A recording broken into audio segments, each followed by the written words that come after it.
In today's episode, Aileen and Nancy discuss shapeshifting and multidimensionality. Welcome to Expansive Minds Podcast, Gateway to Freedom, a podcast where two friends, Aileen and Nancy, explore and expand beyond what they think they know in order to live a life of freedom. Thank you for joining us, and away we go.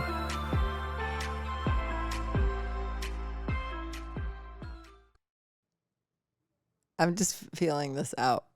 I'm taking what you're saying and I'm thinking about what I was thinking about walking up the stairs. Oh, you had a concept you wanted to talk about today. And it's a very, in your words, woo-woo concept. Okay, let's hear it. Are you ready? I'm ready. Okay. So I'll start the first time I was aware that it happened. It happened. We don't know. Yes. God, I'm going to tell you, you're going to love this. I don't think I am. I can't wait to take you down this rabbit hole. I don't think I am going to like that. So I was sitting at lunch with someone I knew. It was probably a monthly lunch group that met. And this guy, just for a little background, we did not get along. Okay. All right. And I think that's really important for the kind of credibility of the story, which is we did not really get along. And in this particular lunch, it was only he and I. Okay. And he was sitting across from me. And as we were talking, he kept looking at me and he had this strange, unusual expression on his face. Okay. And he was just his eyes were sort of popped open. And he's looking curiously at me, and I have no idea why. And then he says, "You don't look like you." Oh, interesting. And I thought, oh, that's okay. All on him. I was like, whatever. And then he said, "You look like a woman from India." Oh, wow. And then I thought, well, I'm super, quote unquote, tan right now. Because I'm Italian Albanian. In the summer with sun, I can get really dark. My pigment really, really darkens. So I thought he meant that. Okay. And I said, oh, well, yeah, I've been out doing things in the sun. And he said, oh, no. He said, "You look like a woman from India. It's not your face." Uh-huh. Shape-shifting thing, maybe. And I thought, oh, okay. I did not feel a thing. I didn't know anything. However, I totally believed him. It made it credible because I knew he would not be making that up or jumping down to say anything that would seem cool. He was really kind of distraught about it. Okay. And then a couple years later, when I went to Mount Rainier to help with a vision quest with my Nooksack friend. Nooksack is a Native American tribe from the Pacific Northwest. The first night, it was he and I and one of the Vision Quest people, young people, was there just the first night. Everyone else was going to come the next day. So my friend had gone off to his tent, and this woman and I were standing out near this fire, and I was on one side of the fire, she was on the other. And then she was looking at me, and she said, "I know this is probably going to sound strange, but you look like a big spider." And I thought, well, it's raining. It's dark. Okay. But she was so beautiful and so delightful. And she looked and she was describing it. And I thought, okay, well, this is kind of cool. I guess if anybody's going to see anything about me, and this is great. And she was like, it was like a goddess spider, and she's describing it. And I will say that week, so many spiders were around me to the point where I got in my car to go into town to get some things. And a spider had done a web from my rear view mirror to my seat. There were spiders. Wow. Yeah, I thought, well, this is interesting. Well, I'm amazed that we're friends because I'm arachnophobic. I'm working on it. I'm trying not to. Not so much. You're seeing the goddess part of that. Okay, so there was a couple more incidences. Now, I didn't feel anything. Then I was visiting a friend who I'd met when I went to Cozumel, and then he and I became good friends. And I was visiting him at his place in Wisconsin, and we're just on the couch chatting, and he gets that look on his face. And at this point, I know that look, looking intense and confused. And he And he didn't know anything about it. None of these people knew any of these other incidences. They don't know each other. They don't know the incidents.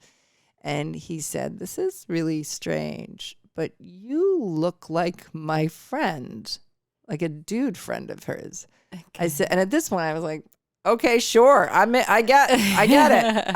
I get it. And he said, I mean, it's really weird. He said, I'm just looking at you and you look just like him. And I'm like, okay, well, what do we do? Like, okay, great. Like, we just kept talking.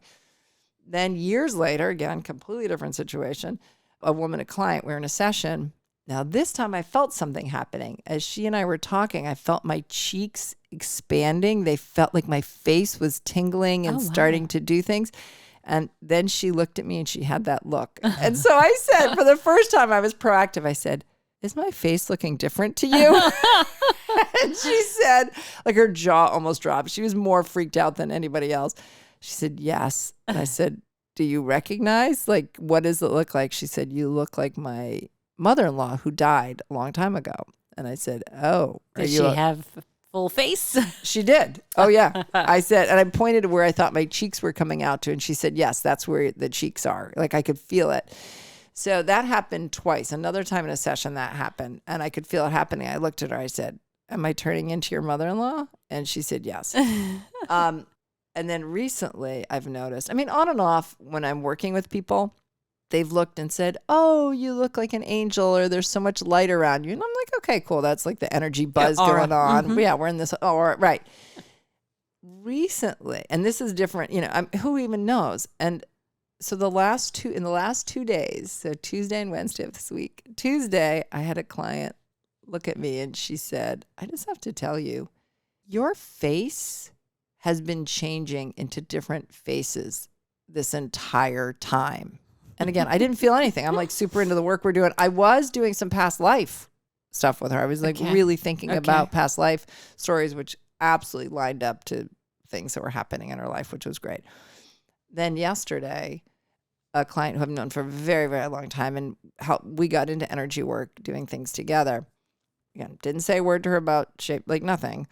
And she looked at me and all of a sudden her eyes, she was on the table and her eyes sort of popped out. And she said, purple, I just saw purple. But then she looked around to see if it was reflecting off something and she saw it didn't. And she said, okay, purple was on your face. She said, but it didn't come across your face. She said it was purple lights coming out from under your skin above your eyebrows. And she was saying it, but kind of in disbelief, but also just reporting back to me what she saw. And I said, okay. And again, I didn't feel a thing. I said, okay. And then I was working on it a little more and I moved to the other side of her body. And then she looked at me and she said, now they're blue. And I said, okay, I don't know. Yes, I believe you. So it's this funny thing where I'm the one who like goes into past lives, goes into parallel lives. I'll go anywhere. I'll see anything. I go into people's dreaming and their journeying and da-da-da-da-da. And yet only twice, and it was the same woman who saw me and I was morphing into her mother-in-law each time. That's the only time I ever felt anything myself or had an awareness. Yes. So it's kind of wild that people are looking at me, telling me my face changes. Yeah. So where to begin? I'd love to hear what you want to talk about this. Okay, yes, so now I do. get a gear change and we didn't even say hello to everybody and each other officially on the air. So hello. Hello. I was walking up the stairs and I said, I got to bring this up to Nancy. Okay, so now let me reset. So there might be a reason that I have to bring it up to you because it was so strong. Okay, yep. I have chicken skin, so there's something going on there energetically. So that's one of the things, the way like I feel energy shifts is I get goosebumps. And it's not cold in here. It's actually quite hot. So anyway, where to start? Let's see. I'll start with the present, which is what you're saying is a phenomena that I have, that Kim, my friend Kim and I, she's incredibly empathic, have been experiencing a lot. We did a pretty aggressive hike on Earth Day. Didn't even realize it was going to be Earth Day, but just such a connection with Mother Earth. And during this hike, we were saying we were feeling like, and this had been the theme a couple weeks prior to, like, do you remember? I don't know if you remember Terminator 2, I think, when the Terminator fell in the metal and he was, as he was like melting, he started trying to shapeshift into the previous figures that he had adopted. And I was saying to Kimmy, this is sort of what I feel like. I feel like I'm kind of like, there's a bunch of different faces and things trying to come out of me, almost like alien. Like, and she said, like, yeah, like then the alien came out of the mouth. Like, oh yeah, but like, or like Polyjuice Potion, when Mad Eye Moody changed back, like that's sort of kind of blah, blah, blah, like shifting phenomena. We have been experiencing it, so Kim and I, had to past couple weeks. Mm-hmm. Now, that said, I have also gotten what you've gotten for years, for many years. So when I first started into this stuff and started seeing mediums and intuitives and shamans, every one of them, I think I said in a previous podcast, I have been told I'm an alien by several of these energy people, but more specifically, a shapeshifter alien. So from a planet, a shape-shifting planet. So yeah, the concept of shape-shifting is familiar with me. We didn't know we were going to be talking about it. Probably not something I would have wanted to talk about. Yes, I'm a shapeshifter, you know. But I do think there's something going on. And here's where I think it's coming from, because I am an engineer and I need to put some logic behind this so I don't lose my mind. Given there it goes in the voice. Given the intense energy shifts, and they've been huge solar flares in April, which are a real thing. They make real magnetic fields. It's a real influx. Absolutely. It's an actual tactile phenomena. It's not just woo woo. It's an actual thing. The solar flares and the change in the frequency that scientists have now noticed is going on in Mother Earth. Given that shift, which based on the Cryon stuff I've been listening to, I believe it is us coming into our multidimensional selves. So as opposed to me turning into different people, I actually now, this is my latest theory and I'm sticking to it until it gets debunked, because as scientists, there's always more to be revealed. Right. You don't know what you don't know. Right. But right now, my story, and I'm in this sticking moment, to it, this is what we think. Is what we think, that I think we are, our DNA strands that have been inactive are becoming more active. I think we use 30% of our DNA. I hope I'm getting that right. So as more of it becomes activated, I believe that's the multidimensional part of us. So I have been doing meditations with Cryon on activating the dormant strands of the DNA, to the point though where I was getting kind of a little freaked out, and so I stopped for a while there. But I believe, yes, these shapeshifters, these figure things, I believe it's actually your multidimensional self just kind of peeking through portals in other ways, shapes, and forms. So that's what I believe, multidimensional. And everybody is and can do it. So now it's more of, do you own it and you become aware of it? It's what we focus on. And as I probably said before, and I say it, this is all just the same as selective hearing.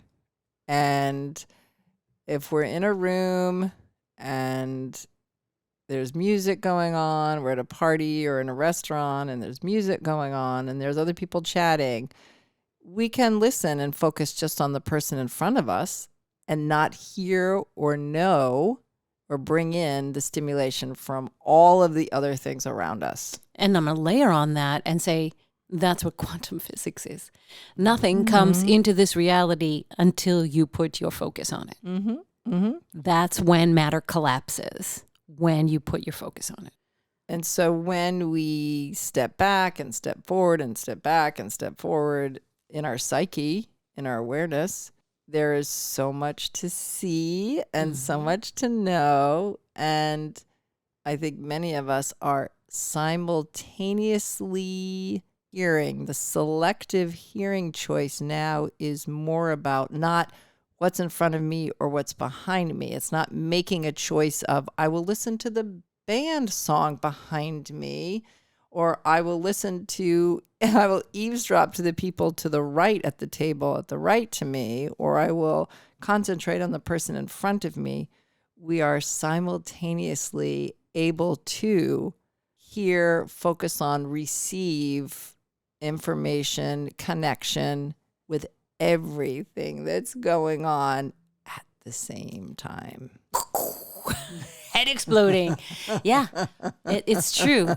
And it's a very difficult concept for a lot of us because we're linear. And that is very nonlinear. Very nonlinear. And to be able to go in and out of them by choice. So that's something I enjoy actually a lot. Isn't that what?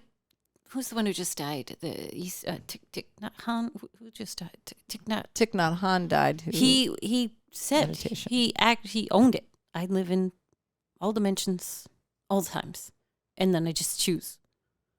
That's what it is. And so when I work with people, if it's a quote unquote past life, we can still say past life, but to me it only has every episode, every image, every storyline just has a different shade of color to it.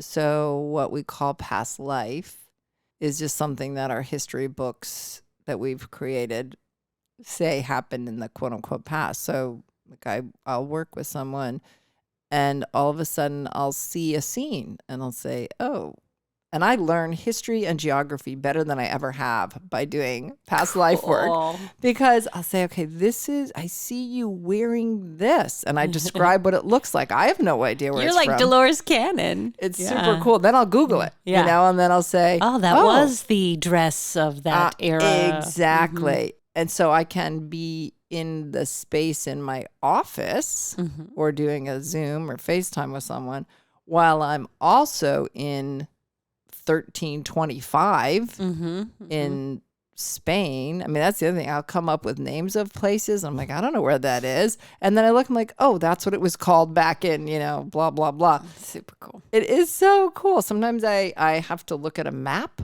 because I'll be like, I know where it is. So I look at a map and then I point to it. I'm like, oh, yeah, cool. So we can simultaneously shift our focus.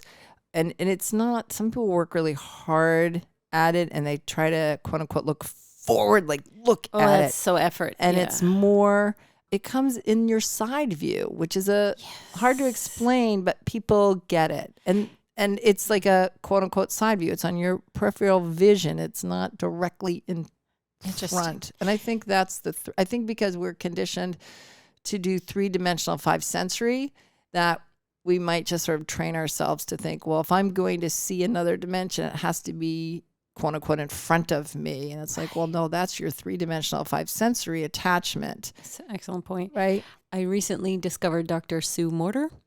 And of course, all of these teachers say the same thing because the concepts are the same. So since they're valid concepts and you have multiple teachers and they are going to say the same message, but they say it with different words. And it lands different at different times depending on where I'm. So I blip around from teachers to teachers. Sometimes it's Grant, sometimes it's Abraham. I like Michael Sandler. I like Alan Watts. But now I found, lately I've been into Dr. Sue Morter. And she has exercises that, thank you, you're encouraging me to do, which I have not done yet, but I've heard her speak about in an interview, where she develops your peripheral vision. So you look right in front of you, and something to the effect of you take your hand while you're staring straight in front of you and you move your hand from out of you right side to out of you left side. And the idea is to develop that peripheral vision because that is how the third eye sees. That's the strength. And she also says that third eye is not going to let you see until you are ready because your brilliant self doesn't want to freak you out. Correct. You don't want to blow your brain. So she has a sequence of breathing exercises, what she calls one a root lock, if I can remember correctly. She said something about, she said, imagine, you're peeing and you stop the stream. And then she said, okay, now pretending you're peeing, but now you're going to pull back like 50%. And then you breathe in to the belly from like 2 feet underneath you while you hold that slight contraction, and then you exhale. The concept being breath is life, breath is the field, breath is the ethers. You are energy in a denser format, and you're taking that less dense energy of the breath within this body, and then you breathe it out in the breath of God, frankly. So that's why so many of these meditation techniques are built around breathing, because there is life force in the air, and bringing it into your body to the place where you can pull yourself to earth. You are a 3D being as well. And you need to be grounded here. And then once you're grounded, you explore above the 3D dimension. But you have to be grounded and have that awareness. Excellent point. Before your brilliant body, energy, light form will allow you to see other things. And the other thing about breath work is the reminder of just sort of the basics of how we function. And so going to our nervous system and fight or flight, we're so much we have so much fight or flight going on that's, unnecessary, technically unnecessary. And so the body, when we are holding our breath in, when we're holding it tight, our body thinks we're in fight or flight, and therefore it conjures up anxiety. So it conjures up all those feelings. Seize right up, yeah. Yeah, so it's sort of like which comes first, the chicken or the egg kind of piece. And that is important for us to learn how to breathe. So however you're learning and to have an awareness of your breath is that when we are breathing in a calm, intentional way, it tells our psyche, it tells our body, it tells the mechanisms of our nervous system, we are safe. Right. We are safe. Right. And one other word that Dr. Sue Morty uses, we tend to go for enlightenment. She said, but we should really be going for embodiment. Because then when you are safe in your body, then you receive enlightenment. You don't go get it, but it can't come to you until you are embodying stillness. Cool stuff. Yeah. Well, you still look like Aileen at the moment. I didn't shift in front of you. No, well, you do. I have experienced you shifting, and I've also my kids noticed this too. When we're having a session with you and you're working on us, your ceiling has some cool stuff going on in it. So when we're lying on your table and looking up, it's like, wow, it's like a whole movie screen up there on the ceiling. And my kids said the same thing. They're like, do you know what's in your ceiling? I love it. Yeah. So my kids and I think your ceiling is a movie screen. Yeah. Well, we must be traveling places together. I think, well, clearly we found each other. It's like a planetarium right? where you go into a planetarium and you look up and stuff is happening. Oh, I never thought of that. Okay, yep. Your healing room ceiling is the planetarium. I love it. Right, wherever we're supposed to be, whatever is right. We're floating. We look like I'm standing beside you and you're on a table, but really, really, the ceiling is giving you a tip off. No, we're other places. All at once. All at once. All at once. Cool stuff.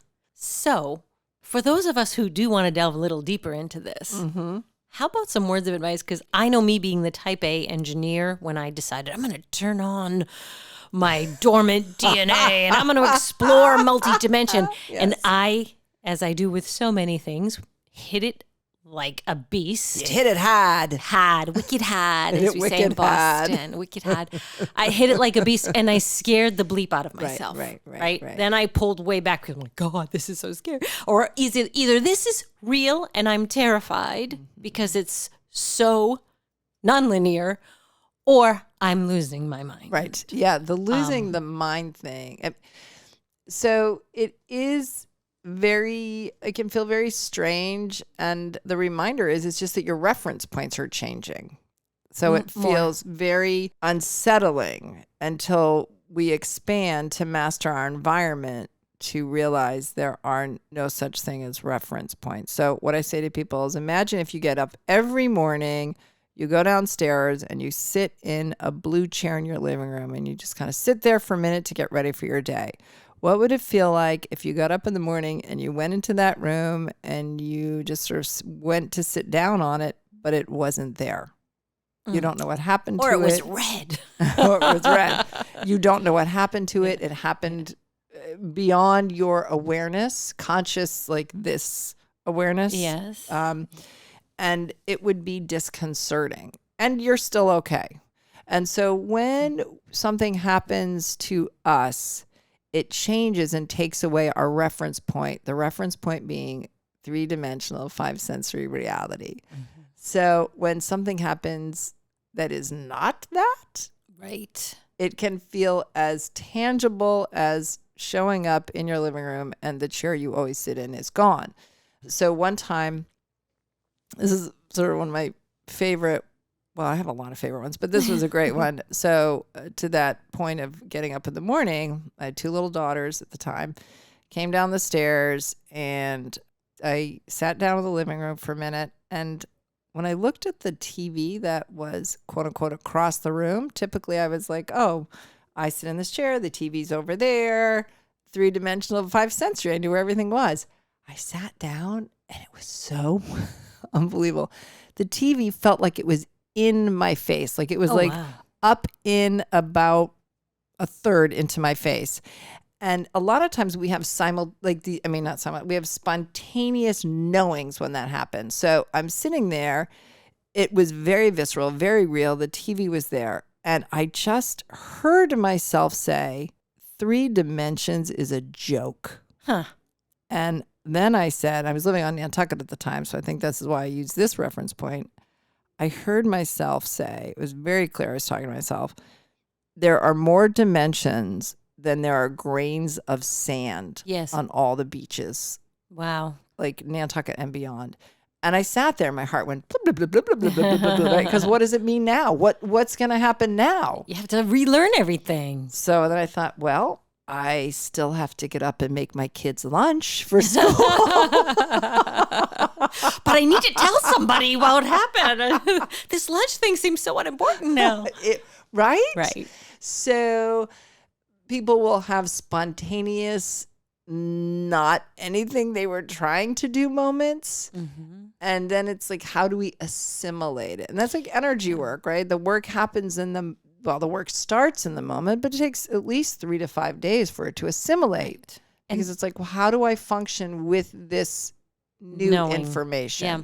And that's actually an interesting concept that I have been experiencing fairly recently. I had a lot of changes in my life and trying to decide how I want to move forward with career and just in general, trying to decide how I want to move forward. The things that used to be so important, I'm like, oh my God, I can't believe I spent that much time and energy on that. That's so irrelevant. Right. That's things now have such an unimportance now that I'm really kind of embracing these concepts of multidimensionality and expansive-ness. But they're still general, vague concepts, and you still need to have one foot in the 3D. Mm-hmm. So I feel that to me is where the work comes in, to try to merge and balance joyfully. Love them all. Right. Mm-hmm. Love them all. Yeah. Totally love them all. And so when we have a spontaneous thing that happens. Yes. Luckily, there's enough information out there that you could just Google a whole bunch of things. Thank goodness. And people are talking about, there's lots of books. There's lots of ways to understand what's happening. Yes. And I think it's a good response to think you're crazy at first, because what we're really trying to say is the reality I was attached to no longer exists. Uh-huh. Mm-hmm. Do I exist? Do I not exist? Yeah. How do I participate? And it makes us think, who am I? Who really am I? Yeah. If my reality changed so much, who am I? Yeah, it's that matrix thing. Mm-hmm. Totally. That's exactly what it is. Yeah. Wow.